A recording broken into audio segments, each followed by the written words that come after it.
Guys, क्या होगा अगर स्पाइडी हल्क में ट्रांसफर हो जाए तो? चलिए मैं आपको आज एक स्टोरी सुनाता हूँ जहाँ पे स्पाइडी हल्क में ट्रांसफॉर्म हो जाता है। इस कहानी की शुरुआत में हम लोग ब्रूस को देखते हैं जो एक बड़े से खड्डे में खड़ा है और उसके चारों तरफ गाड़ियाँ टूटी पड़ी हैं। लेकिन ताजुब की बात यह है कि ब्रूस को हल्क फील ही नहीं हो रहा और ये पहली बार है कि ब्रूस हल्क को महसूस ही नहीं कर पा रहा है। अचानक से ब्रूस को स्पाइडरमैन दिखता है जो सिर के चोट लगने की वजह से बेहोश हो गया था। अब ब्रूस और स्पाइडरमैन दोनों को नहीं पता था कि उनके साथ क्या हुआ है, वो कौन सी चीज़ है जिसने उसे इतनी पावरफुली हिट किया है। लेकिन तभी स्पाइडी ब्रूस को छुपने के लिए कहता है क्योंकि उसकी स्पाइडर सेंस उसे किसी खतरे के लिए अलर्ट कर रही थी। लेकिन वहाँ पे कुछ नहीं दिख रहा था। लेकिन तभी उसे रियलाइज होता है कि स्पाइडर सेंस जिस खतरे के लिए उसे अलर्ट कर रही है वो उसके अंदर ही है। वो अचानक से खुद को बहुत ज़्यादा एग्रेसिव फील करने लगता है और कुछ ही सेकंड में वो एक प्रॉपर हल्क में बदल जाता है। स्पाइडरमैन को इस हालत में देखते ही ब्रूस बहुत ज़्यादा डर जाता है क्योंकि स्पाइडरमैन कोई नॉर्मल बंदा नहीं है। उसके पास उसकी खुद की पावर्स हैं जो अब गामा रेडिएशन के साथ कंबाइन हो चुकी हैं और अब वो बहुत ज़्यादा पावरफुल बन चुका है। और ये एक बहुत बड़ी प्रॉब्लम की बात है।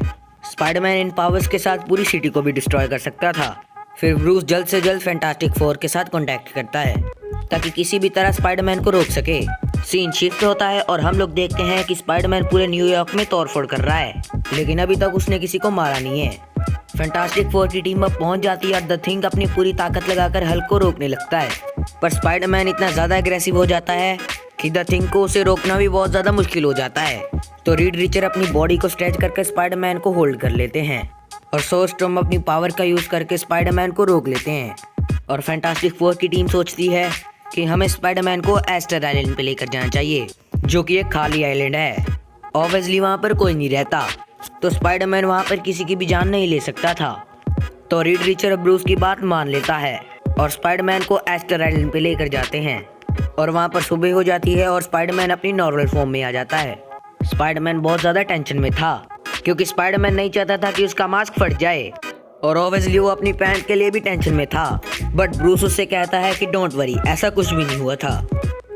फैंटास्टिक फोर वापस न्यूयॉर्क जाने लगते हैं लेकिन ब्रूस डिसाइड करता है कि वो स्पाइडरमैन के साथ ही रहेगा।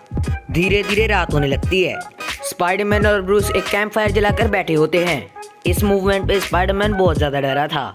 वो अब किसी भी हालत में हल्क नहीं बनना चाहता था। ब्रूस स्पाइडरमैन को कहता है कि वो उसका दर्द समझ सकता है। वो इस दर्द को कई सालों से हर रोज़ फील कर रहा है। कुछ ही देर में स्पाइडरमैन को फिर से फील होता है कि वो हल्क में ट्रांसफॉर्म होने वाला है और वो ब्रूस को वहाँ से जाने के लिए कहता है।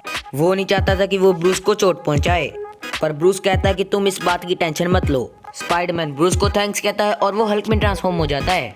अगली सुबह जब स्पाइडरमैन दोबारा अपनी नॉर्मल फॉर्म में आता है तो ब्रूस उसे बताता है कि पिछली रात जब वो हल्क में ट्रांसफॉर्म हुआ था तब उसने आइलैंड पे बहुत तबाही की लेकिन उसने ब्रूस पे अटैक नहीं किया। वो स्पाइडरमैन को बताता है कि तुम किसी नॉर्मन ऑसबॉर्न का नाम ले रहे थे और एक के बाद एक बिल्डिंग को पंच कर रहे थे। तभी फैंटास्टिक फोर फिर से वहाँ आ जाते हैं और रीड रिचर्स को पता चल गया था कि ये लोकी का काम है। वो एक्सप्लेन करते हैं कि इन दोनों से बेहोश होने से पहले वो लोग लोकी से फाइट कर रहे थे। ड्यूरिंग दिस फाइट लोकी ने हल्क के ऊपर एक स्पेल फेंक दिया जिसकी वजह से हल्क की पावर स्पाइडरमैन में चले गई। स्पाइडरमैन जल्द से जल्द लोकी को ढूंढना चाहता था ताकि वो नॉर्मल हो सके। वो दोनों अपने कपड़े पहनते और सब लोग न्यूयॉर्क पहुंचते हैं लोकी से मिलने, जहां लोकी आराम से हॉट डॉग खा रहा था। वो सबको कहता है कि उसने जो भी किया ब्रूस के लिए किया। ब्रूस चाहता था कि वो हल्क से फ्री हो जाए बट उसे ये नहीं पता था कि सारी गामा रेडिएशन स्पाइडरमैन में ट्रांसफर हो जाएंगी। वो अपनी स्पेल को रिवर्स करने की कोशिश करता है लेकिन अब वो कुछ भी नहीं कर पा रहा था। कोई भी ऑप्शन ना बचने की वजह से रीड ब्रूस एंड स्पाइडरमैन को बैक्स्टर बिल्डिंग ले जाता है जहाँ पे रीड साइंटिफिक रिसर्च करता था। क्योंकि मैजिक काम नहीं करता, ये सब साइंस का यूज़ करते हैं और स्पाइडरमैन अपने साइंटिस्ट जैसे दिमाग का यूज़ करके सोल्यूशन ढूंढना स्टार्ट करता है। और ये देख के ब्रूस भी शॉक हो जाता है क्योंकि उसने कभी नहीं सोचा था कि स्पाइडरमैन इतना ज़्यादा स्मार्ट है। ब्रूस सबको बताता है कि हल्क गामा रेडिएशन को अब्जॉर्व कर सकता है। हमें बस कुछ ऐसा सोचना है कि स्पाइडरमैन की गामा रेडिएशन हम लोग ब्रूस में दोबारा ट्रांसफर कर सकें। और रीड डिसाइड कर लेता है उसे क्या करना है। वो सब एक और बार एस्टर आइलैंड जाते हैं जहाँ पे रीड रीचर ब्रूस को एक रूम में बंद कर देता है जहाँ पे वो गामा रेडिएशन का ब्लास्ट करने वाला था। बेसिकली इनका प्लान ये था कि स्पाइडरमैन रात को एक और बार हल्क बनेगा। वो जैसे ही हल्क बनेगा रीड ब्रूस पे गामा रेडिएशन का ब्लास्ट कर देगा ताकि वो मिनी हल्क में कन्वर्ट होकर स्पाइडरमैन की गामा रेडिएशन को अब्जॉर्ब कर सके। स्पाइडरमैन हल्क में ट्रांसफॉर्म होता है और गामा रेडिएशन की वजह से ब्रूस भी एक हल्क में ट्रांसफॉर्म होता है, जिसके बाद वो सारी गामा रेडिएशन को ऑब्जर्व कर लेता है और वो एक बार और अपने नॉर्मल हल्क के फॉर्म में आ जाता है। और इतना सब होने के बाद ये दोनों फिर से नॉर्मल हो जाते हैं और इसी के साथ ये स्टोरी एंड हो जाती है। गाइज, आपको ये स्टोरी कैसी लगी आप लोग कमेंट्स में ज़रूर बताना। बाकी आज के लिए इतना ही, मिलते हैं नेक्स्ट वीडियो में, तब तक के लिए बाय बाय।